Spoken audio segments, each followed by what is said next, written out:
You wake again, third time tonight.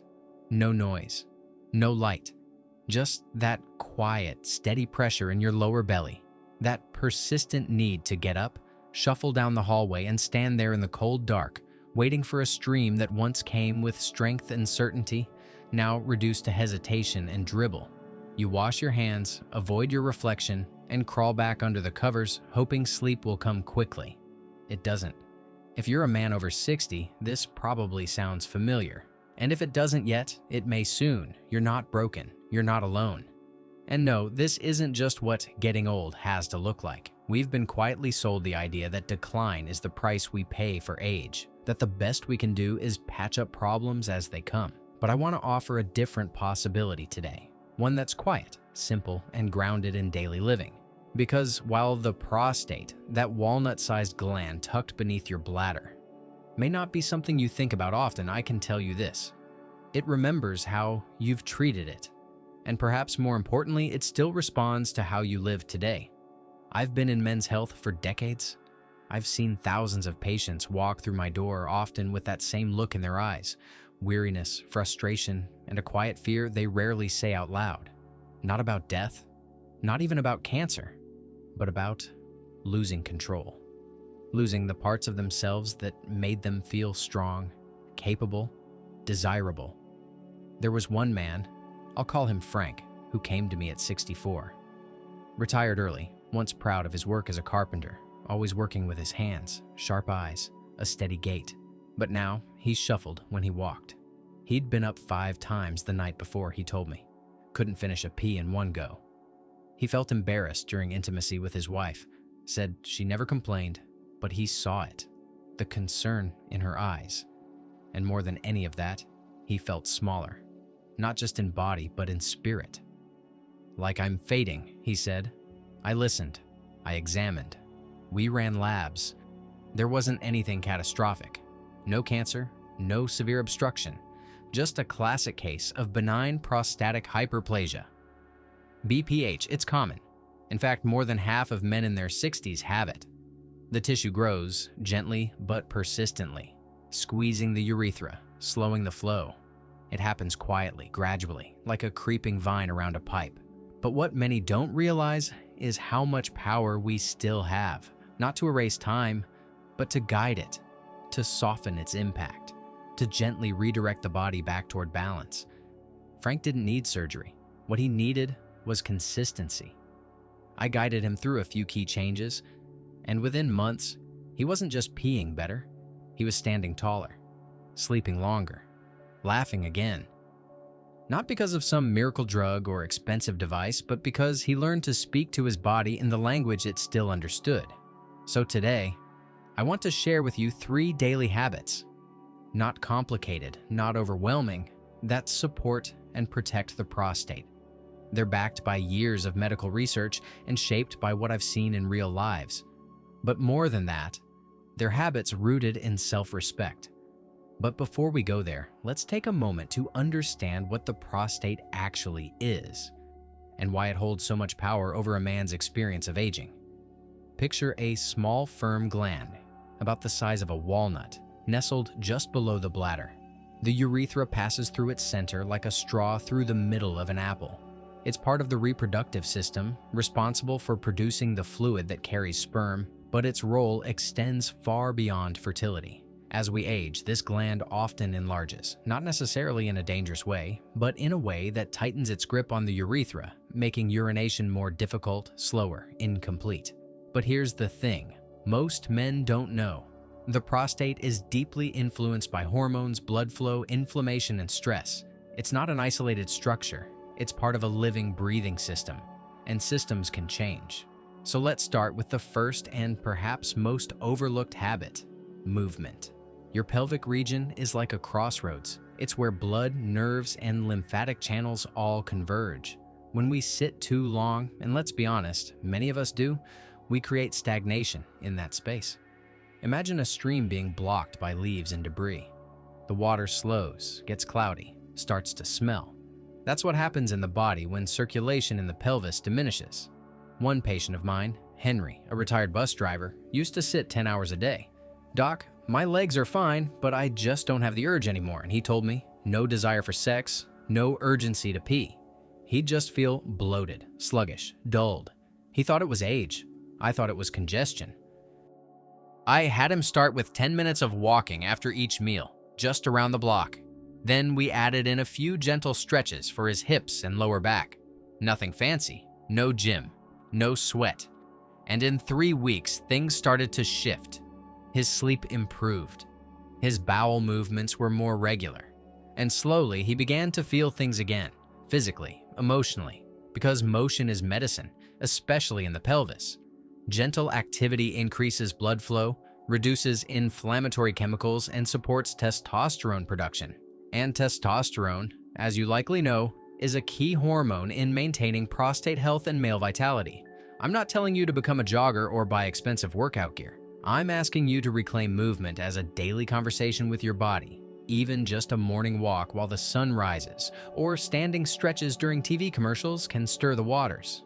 Now, let's talk about food. Not in a restrictive, joyless way, but as fuel for this very specific part of your body. Your prostate is a hungry organ. It needs certain nutrients to stay calm, stay lean, and stay functional. When it's deprived, or worse, flooded with the wrong kinds of inputs, it responds with swelling, stiffness, and cellular chaos.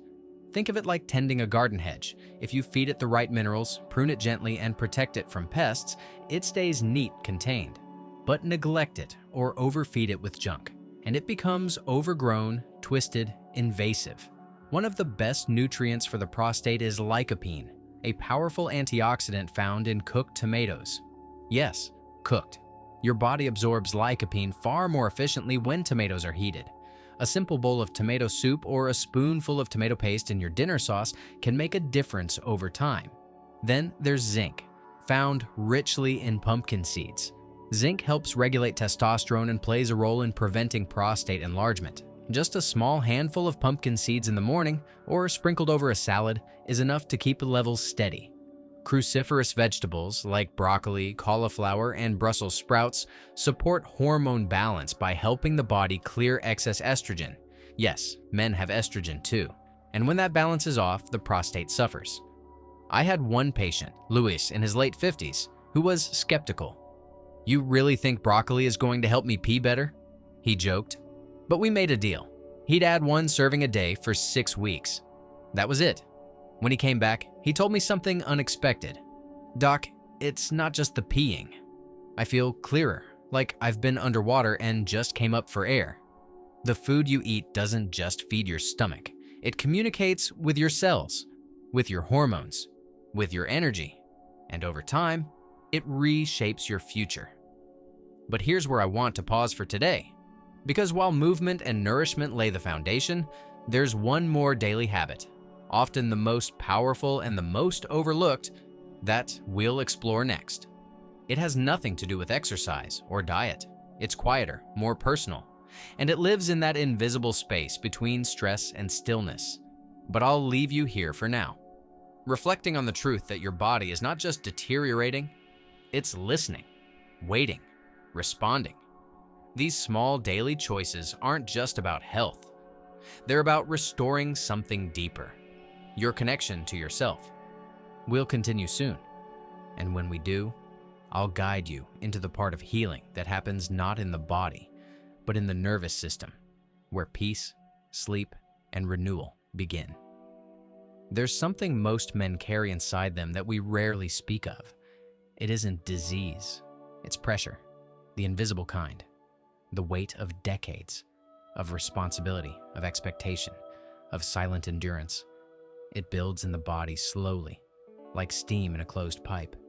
You carry it in your shoulders, your back, your gut. And over time, you carry it in your prostate. It may sound strange to think of stress affecting such a small, tucked-away gland, but I've seen it over and over. When a man lives in a constant state of tension, whether from financial worries, family strain, grief, or the ache of unmet purpose, that pressure doesn't just stay in the mind. It settles in the body. Muscles tighten, blood vessels constrict, hormones shift, and slowly inflammation builds. I remember one patient, Raymond, who had tried everything. exercise, supplements, even medication. But he still woke at night, still felt that constant urgency. When I sat with him, really sat with him, I began to notice something else. He was wound tight. Not in a dramatic way, but in that quiet, coiled way many older men are. His jaw was always clenched, his hands fidgeted, his breath shallow. So I asked him gently, "When's the last time you sat in silence? No phone, no TV, just you and your breath?" He looked at me like I'd asked him to climb Everest, but he tried it. 10 minutes a night, sitting in his favorite chair, lights low, just breathing. No fixing, no doing, just noticing. At his next appointment, he said something I'll never forget. "I think my body needed to know I was listening." That's the third habit. Making space, just a little, each day to let go of what you've been carrying. We don't talk enough about the connection between the nervous system and the prostate, but it's there. Chronic stress raises cortisol, which suppresses testosterone and triggers inflammation. It tenses the pelvic muscles, compresses blood flow, and signals the body that it's not safe to rest or repair. So here's what I recommend, and you don't need to make it complicated. Find a time, ideally in the evening, maybe after dinner or just before bed. Sit somewhere comfortable, no distractions. Place one hand on your lower belly and breathe slowly. In through the nose, out through the mouth. Not to reach enlightenment, just to arrive back in your body. If you're a praying man, let that time be sacred. If you're a reflective man, let it be a moment of gratitude. If you're neither, let it just be breath. Life moving in and out. This is how you restore the parasympathetic nervous system, the part of you designed to heal. It doesn't happen in urgency. It happens in stillness. Some of my patients have added journaling to this time. Others use soft instrumental music or nature sounds. One man told me he simply watches the sky change colors outside his window each night. "Lets the day go," he says. What matters most isn't how you do it, but that you create the space for your body to release what it no longer needs to hold. Over time, this simple act can improve sleep, reduce nighttime urination, rebalance hormones, and even shift your relationship with aging. Because when a man feels calm in his own skin, his entire system begins to soften and open again, including the parts that have gone rigid or slow. You see, there's a rhythm to healing that we often forget. It's not just about doing more. Sometimes it's about doing less, but with intention, moving the body with care, feeding it with wisdom, and making room for peace. This isn't about becoming someone new. It's about remembering who you are, who you've always been beneath the noise, the pressure, the pain. The man who once felt strong, confident, needed, desired. That man is not gone. He may have gone quiet, but he's still here. One of my favorite stories is about a patient named Daniel. He came to me after a prostate cancer scare. Thankfully, it turned out to be a false alarm, but the fear shook him.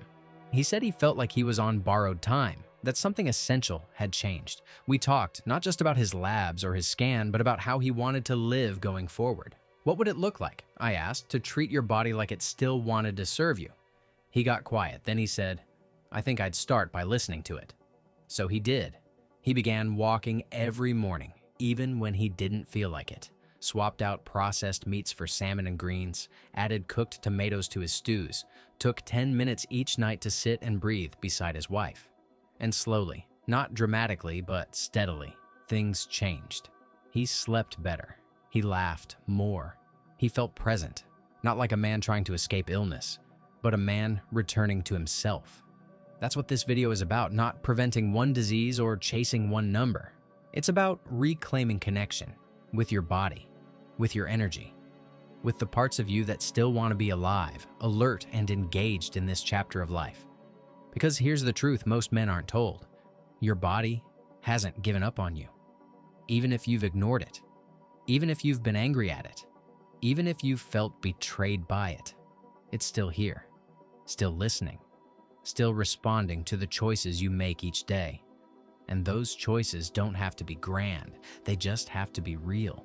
So tonight, when you get up to use the bathroom, I want you to notice something, not the frustration, but the fact that your body is still communicating, that it's still asking for care. Then tomorrow, maybe take a short walk after breakfast, not as a task, but as a way of saying, I'm still with you. Add some color to your plate, red from tomatoes, green from broccoli, a sprinkle of pumpkin seeds. And at the end of the day, sit quietly, even just for 5 minutes. Let your breath be slow. Let your shoulders drop. Let the tension ease out like air from a balloon. This is what it means to protect the prostate.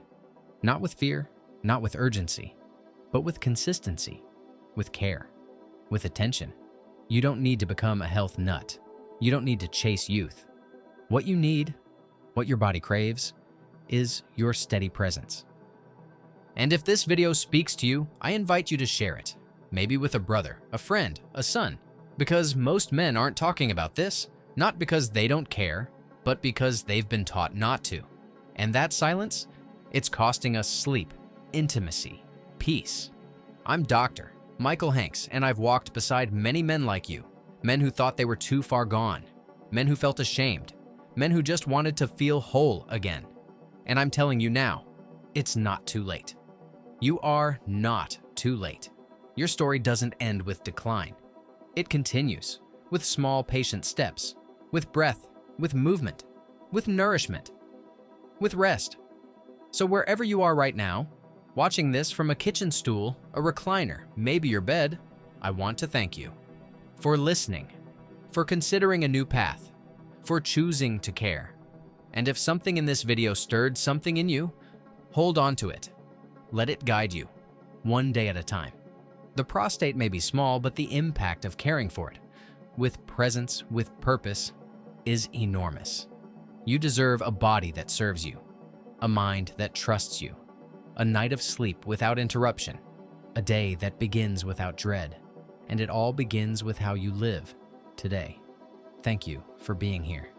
Take care of yourself, and remember, your body is still listening.